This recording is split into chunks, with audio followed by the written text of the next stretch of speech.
नमस्कार दोस्तों। नरेंद्र मोदी जैसे ही खुश होते हैं, राहुल गांधी उनकी खुशी में भांग डाल देते हैं। नरेंद्र मोदी जैसे ही प्रवचन देते हैं, कश्मीरियत की बात करते हैं, राहुल गांधी और उनकी टीम के लोग उनका चेहरा दिखा देते हैं। और जैसे ही नरेंद्र मोदी पूरी व्यवस्थाओं को एक बेहतरीन बताते हैं, वैसे ही राहुल गांधी और उनके टीम के लोग उनकी पोल खोल के रख देते हैं। नरेंद्र मोदी बौखलाते हैं, गिड़गिड़ाते हैं, इधर उधर करते हैं, लेकिन साहब न नरेंद्र मोदी के पास जवाब होता है, न उनके गैंग के पास जवाब होता है। तो उनका एक जो पैरेलल पूरा चलता है नरेंद्र मोदी का गैंग, वो मीडिया, वो गोदी मीडिया तुरंत कुछ ना कुछ सफाई में बोलने लगता है, बकबकाने लगता है, और वही बात सामने आ जाती है। चलिए आज उसी पे आपसे बात कर लेते हैं और सच बताते हैं। नरेंद्र मोदी कई दिनों से बड़ा दुखी थे कि G7 की मीटिंग कनाडा में हो रही है और उसमें नरेंद्र मोदी को नहीं बुलाया गया। नरेंद्र मोदी स्वघोषित चौथी दुनिया की सबसे बड़ी अर्थव्यवस्था होने का कहते हैं, और उसके बावजूद उन्हें नहीं बुलाया गया। वो बड़े परेशान थे। बहरहाल वो तुरंत एलन मस्क के उस प्रोजेक्ट को फाइनल दे देते हैं, अनुमति दे देते हैं, और एलन मस्क अपना काम कर देते हैं। कनाडा की तरफ से नरेंद्र मोदी को आमंत्रण आ जाता है। वहां के प्रधानमंत्री से पूछा जाता है कि आप नरेंद्र मोदी को क्यों बुला रहे हैं। वहां का मीडिया कड़े सवाल करता है, तो सफाई देते हैं कि हम नरेंद्र मोदी को नहीं बुला रहे, हम दुनिया की एक बड़ी पांचवी बड़ी अर्थव्यवस्था को बुला रहे हैं, यानी चौथी नहीं, पांचवी को। वो ये बताते हैं कि हम दुनिया की सबसे बड़ी आबादी वाले देश को बुला रहे हैं जहां भारी उपभोक्ता है, और हम उस देश के प्रधानमंत्री को इसलिए बुला रहे हैं क्योंकि हमारे यहां तमाम नागरिक वहां से आए हुए, यानी नरेंद्र मोदी को नहीं बुला रहे। बहरहाल फिर भी नरेंद्र मोदी के लोग पूरा बखान करने में जुट गए। वही मीडिया, उनका गोदी मीडिया, जो ये कह रहा था अरे कनाडा ने नहीं बुलाया तो क्या हुआ, कनाडा की औकात क्या है, कनाडा ये है, कनाडा वो है। और साहब अब वही ये बखान करते घूम रहे हैं, कनाडा कितना अच्छा है, कनाडा कैसा है, कनाडा कैसा। तो साहब कितनी जल्दी पलटी मारी जाती है, यह उनसे सीखा जा सकता है। बहरहाल नरेंद्र मोदी अपनी खुशी आज का इजहार करते, उसके पहले राहुल गांधी ने देश के 1 दर्जन मीडिया में तमाम भाषाओं के, चाहे पंजाबी हो, तमिल हो, मराठी हो, तमाम भाषाओं में एक अपना आर्टिकल भेजा, और उस आर्टिकल में उन्होंने वही खुलासा किया जो उन्होंने 2024 में भी किया था कि कैसे मशीनरी जो है, चुनावी मशीनरी है, और उस मशीनरी को चोरी कर लिया गया। चुनाव की मशीनरी को किस तरह से कब्जा कर लिया गया है और आपके वोट उसके जरिए चोरी किए जाते हैं। मैं बार बार आपसे कहता रहा हूं कि ईवीएम सवाल नहीं, सवाल है इस देश की वह चुनावी मशीनरी जहां से गड़बड़ होता है। तो राहुल गांधी ने बड़ी ईमानदारी से उसे, और इस बात को राहुल गांधी पहली बार नहीं कह रहे, वो संसद में भी यह बता चुके, संसद के बाहर भी बता चुके, प्रेस कॉन्फ्रेंस में भी बता चुके, और अब उसे विस्तृत समीक्षा के बाद बता रहे हैं कि किस तरह से 2024 का महाराष्ट्र का चुनाव जो हुआ था उसमें लोकतंत्र की लूट हुई थी, उसका ब्लूप्रिंट है। और उन्होंने इस पे जो लिखा कि इसमें 5 स्टेप है। पहला, चुनाव आयोग में अपने लोगों की नियुक्ति की जाए, इसके लिए पहले पैनल पर कब्जा किया गया। फिर इसके बाद में वोटर लिस्ट किस तरह से उसमें फर्जी मतदाता जोड़े जाए, इस पर सारा काम हुआ। और फिर मतदान प्रतिशत बढ़ाकर कैसे दिखाए जाए, इस पर काम हुआ। और फिर जहां जहां बीजेपी हारती है वहां पर टारगेट करके फर्जी वोटिंग कैसे कराई जाए, इस पर काम हुआ। और फिर पांचवा, उसके सबूत कैसे नष्ट किए जाए, इस पर काम होता है। जी हां, राहुल गांधी ने डिटेल मांगा था कि एक ही बिल्डिंग यदि 7,000 से अधिक मतदाता कहां से आ गए, एक ही बिल्डिंग में, और वो मतदाता कहां के थे, यहां कैसे आए, और जितनी महाराष्ट्र की बालिग लोगों की आबादी है उससे ज्यादा मतदाता कैसे बन गए, क्योंकि बालिग आदमी ही वोट डाल सकता है, तो जितना बालिग है उससे भी ज्यादा वोट डाल दिया गया। तो साहब, ये कैसे संभव हुआ, वोटर बन गया, और ये पूरा खेल किस ढंग से रचा।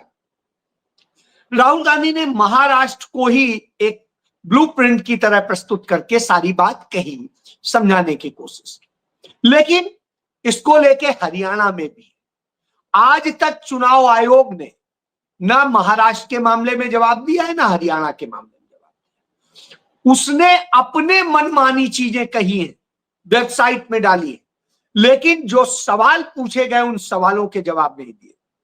नंबर एक, हरियाणा में 99% ईवीएम कैसे चार्ज रह सकती है जब पूरे 12 घंटे जिसमें वोटिंग हुई हो और 12 घंटे बाद वो सील करके 3 दिन रखी रही हो और उसके बाद खोली गई हो, तब भी 99%।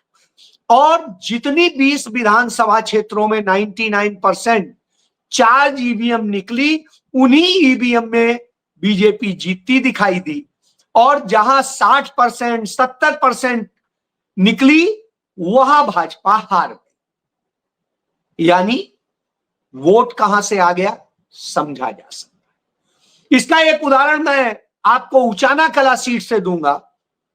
ब्रजेंद्र सिंह जो है वो वहां से लड़ रहे थे, पूर्व आईएएस ऑफिसर हैं, और वो जब लड़े तो स्थिति ये हुई, वहां जिस तरह से खेल हुआ और अंत में वो 32 वोट से हरा दिए। अब आप सोचिए, इसी तरीके से कहीं कुछ वोट से, कहीं कुछ वोट से, और ये खेल हुए। तो ये सारे सबूत मौजूद, और उनमें उन ईवीएम के नंबर, कौन कौन ईवीएम कितने, जब वो लगी थी तब भी 99% चार्ज थी, वोटिंग होने के बाद काउंटिंग के दिन, चौथे दिन भी वो 99% चार्ज थी। गजब की स्थिति है। तो सवाल यही था कि ये बता दीजिए इसमें बैटरी कौन सी पड़ी है साहब, हम भी सब डाल लें, फिर तो मोबाइल ही चार्ज नहीं करना पड़ेगा, कुछ और चार्ज नहीं करना पड़ेगा, इन्वर्टर चार्ज नहीं करना पड़ेगा। यह आज तक इसका जवाब नहीं आया। चलिए छोड़, महाराष्ट्र में आज तक यह जवाब नहीं दिया है कि वह जो वोटर बढ़े वो वोटर कौन थे, कहां से आए, हर विधानसभा वार उनका पूरा ब्यौरा दिया जाए। तो क्यों नहीं उसका ब्यौरा कांग्रेस पार्टी को दिया गया, जो उन्होंने आपसे मांगा था। वो भी उन्होंने कहा कागज में आपको परेशानी होगी तो आप डिजिटली दे दीजिए, न डिजिटली दिया न कागज पर दिया, बस वही पुराना राग अलाप रहे। अब मैंने चुनाव आयोग के ट्विटर हैंडल को देखा, उनके स्पोक पर्सन के ट्विटर हैंडल को देखा, वहां पर भी कोई जवाब नहीं। लेकिन गोदी मीडिया यह चला रहा है, चुनाव आयोग ने कहा कि राहुल गांधी जो आरोप लगा रहे हैं वह आरोप पूरी लोकतंत्र को शर्मसार करने वाला है, और उन आरोपों से चुनाव आयोग की पूरी प्रक्रिया पर सवाल खड़े होते हैं, यह कानून के शासन का अपमान है। और उन्होंने कहा कि महाराष्ट्र चुनाव मतदाता सूची को लगाए गए आरोप निराधार हैं, और इनका जवाब हमने 24 दिसंबर 2024 को दे दिया था। साहब उनका जो, और वो वेबसाइट पे पड़ा, तो साहब वो दिखा दीजिए ना, जो सवाल पूछे गए थे उनके तो आज तक जवाब आपने दिया ही नहीं है। इसीलिए राहुल गांधी ने और राहुल गांधी जो कहते हैं वो 1000% सही साबित होता है। यह देश देख चुका है हर मामले। यहां से नरेंद्र मोदी की नींद उड़ जाती है। आप याद करिए, राहुल गांधी ने 2016 में अपने साथी सांसद पीएल पुनिया, जो पूर्व सीनियर आईएएस थे, उनके साथ में बैठ करके प्रेस कॉन्फ्रेंस की थी और तब बताया था कि विजय माल्या जब इस देश से भागा तो उसके पहले वह अरुण जेटली से मिलके गया था, चर्चा करके गया था और उसकी लंबी चर्चा हुई थी सेंट्रल हाल के कोने में, और उस समय मैं भी वहां मौजूद था। 1 मार्च 2016, और यही बात विजय माल्या ने 12 सितंबर 2018 को एएनआई को कही थी, जो एएनआई के ट्विटर हैंडल पे आपको मिल जाएगी। और अब फिर एक पॉडकास्ट में उसने यही खुलासा कर दिया कि नरेंद्र मोदी और अरुण जेटली को पता था कि मैं जा रहा हूं और जो भी कुछ है वो सामने। यानी जितने घोटाले करके लोग गए हैं वो सब इन्हीं को बता गए हैं। कोई सुषमा स्वराज के सहयोग से भागा, कोई इनके सहयोग से भागा, कोई उनके सहयोग से भागा। यानी सारे जितने धांधलीबाज हैं, लुटेरे हैं, जो देश को लूट के भागे हैं, वो सब इनको बता के जाते रहे तो यह भी सच सामने आ जाता। यानी धांधली भी यही कराएंगे, चोरी भी यही कराएंगे और रेप भी यही कराएंगे। गुजरात में आ गया सामने कि गुजरात में एक आदिवासी लड़की को 3 भाजपा के नेता 11 दिनों तक अपने यहां जो है उठा ले जाते हैं, 11 दिनों तक रेप करते हैं और 11 दिनों तक रेप करने के बाद में वो जो हालत उसकी होती है किसी से छिपी नहीं। सारे सच सामने आ रहे हैं। मैं कभी मोदी जी का सोनी वाला किस्से पे बात नहीं करता हूं, हालांकि उसका एफिडेविट सुप्रीम कोर्ट में था, लेकिन फिर भी बात नहीं करता हूं। क्यों? आप कर देंगे तो तमाम बातें होंगी। चलिए छोड़िए आप उसको। अब मैं बात दूसरी कर लेता हूं कि जिस तरह से नरेंद्र मोदी झूठ बोलते हैं और देश को बरगलाते हैं, वो अभी सामने आ जाता है। नरेंद्र मोदी ने 7 प्रतिनिधिमंडल दुनिया के 33 देशों में भेजे, यह बताने के लिए कि पाकिस्तान एक आतंकी देश है। लेकिन जो प्रतिनिधिमंडल गए उनमें से किसी भी प्रतिनिधिमंडल को वह सबूत नहीं दिए गए जिस आधार पर वह यह साबित कर सके कि पाकिस्तान एक आतंकी देश है और जिन्होंने आतंकी हमला किया पहलगाम में वो पाकिस्तान पोषित थे।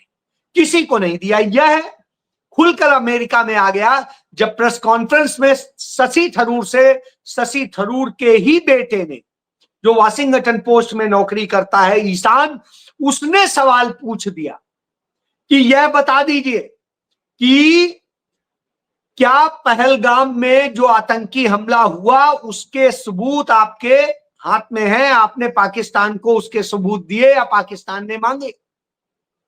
तो थरूर कहते हैं कि नहीं, पर मीडिया ने जरूर मांगे। तो इसका क्या मतलब?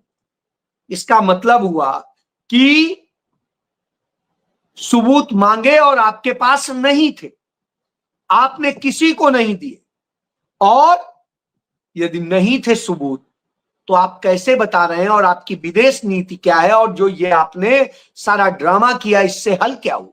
कुछ नहीं। जिस पाकिस्तान को मनमोहन सिंह की सरकार के दौरान आतंकवादी देश मान लिया गया था विश्व में और उस तरह ट्रीट किया जाता था, नरेंद्र मोदी की इन हरकतों के बाद उसे आतंकवाद रोकने वाला यानी थानेदार बना दिया गया कि अब वही रखवाली करेगा, यानी बिल्लियां दूध की रखवाली करेगी। हुजूर, ये बड़ी सफलता है मोदी की कि असफलता है? बताइए आप। वह पाकिस्तान जिस पर ठप्पा लगा दिया गया था कि वो आतंकी देश है, उसी को नरेंद्र मोदी की करतूतों के कारण अब आतंकी देश की बजाय आतंक रोकने वाला देश घोषित कर दिया गया और संयुक्त राष्ट्र संघ का वाइस चेयरमैन बना दिया। कौन सी सफलता है? देश को क्या दे रहे हैं? अब आ जाइए आप इसी तरह। वो जम्मू जाते हैं और जम्मू में वो हिम्मत नहीं कर पाए कश्मीर जाने की नरेंद्र मोदी। जम्मू में ही जाके झंडा लेके ऐसे जाते हैं जैसे लगता है बस अब सब कर देंगे, और वहां जाके ज्ञान देते हैं कश्मीरियत, कश्मीर, कश्मीर के मेहनत कश लोगों की, और जाने क्या क्या बताते हैं। और जब यह बताते हैं तब उसी के दूसरे दिन बकरीद होती है, यानी ईद उल अजहा, और उसमें जब नमाज पढ़ने की बारी आती है तो हालत यह है कि जो जामिया मस्जिद है श्रीनगर की, उसमें नमाज की इजाजत नहीं देती है। नमाज के लिए किसी मस्जिद में इजाजत की जरूरत नहीं है, लेकिन जबरदस्ती नरेंद्र मोदी की सरकार वहां नमाज पढ़ने की इजाजत नहीं देती, जो सबसे पुरानी और सबसे प्रतिष्ठित मस्जिद। और उस मस्जिद में यदि आपको नमाज पढ़ने की इजाजत न दी जाए, वो ईदगाह है और ईद की नमाज वहीं होनी चाहिए, लेकिन साहब नहीं हो रहे। और पीछे ये 7वां मौका है, 7 साल हो गए, 7 साल से यह इजाजत नहीं। तो यानी आप कौन सी बात कह रहे हैं कि सब सामान्य हो गया है, सब अच्छा हो गया है, सब नियंत्रण में है। जब सब नियंत्रण में है तो आप इतना डरे हुए क्यों हैं कि आप कश्मीर जाने से डर रहे हैं? वहां मस्जिद में नमाज पढ़ने से आपको डर लगता है। आपको डर लगता है उन सारी चीजों से कि सुरक्षा के नाम पे आपने जो भारी भरकम तमाम सारे जो वहां ड्रामे करवाए, उसके बाद में आप किसके प्रधानमंत्री? यदि देश के प्रधानमंत्री हैं तो देश के लोगों से तो नहीं डरना चाहिए। और वो भी जम्मू में डर रहे थे, जम्मू ने तो आप ही को जिताया है, सारी सीटें दी हैं। तब इसका मतलब है इतना डरपोक है प्रधानमंत्री नरेंद्र मोदी कि वो न राहुल गांधी के सवालों का जवाब दे सकता है, न उनकी पार्टी दे सकती है, न चुनाव आयोग दे सकता है, और न ही जनता को फेस कर सकते हैं। तो यह सब कुछ सामने, चुनाव आयोग क्या बोलेगा क्या नहीं बोलेगा, भाजपा के नेता जरूर बलबला रहे हैं, चाहे जेपी नड्डा हो, चाहे उनके तमाम मंत्री हो, प्रवक्ता हो या आईटी सेल हो। इससे आप समझ लीजिए कि नरेंद्र मोदी की हैसियत एक ट्रोलर से ज्यादा और कुछ नहीं रह गई। वो सिर्फ इस कारण से कहीं पर भी थोड़ा बहुत सम्मान पा जाते हैं कि वो गांधी नेहरू के उस भारत से आते हैं जिस भारत की इतनी बड़ी आबादी है, जहां इतने बड़े उपभोक्ता हैं, और इन इतने उपभोक्ता और सब कुछ होने के कारण एक बड़ी इकोनॉमी। जी हां, मनमोहन सिंह जी के समय में तीसरे नंबर की सबसे बड़ी इकोनॉमी थी, आज 5वीं। यह सब थे। और नरेंद्र मोदी अपने शो में व्यस्त। जय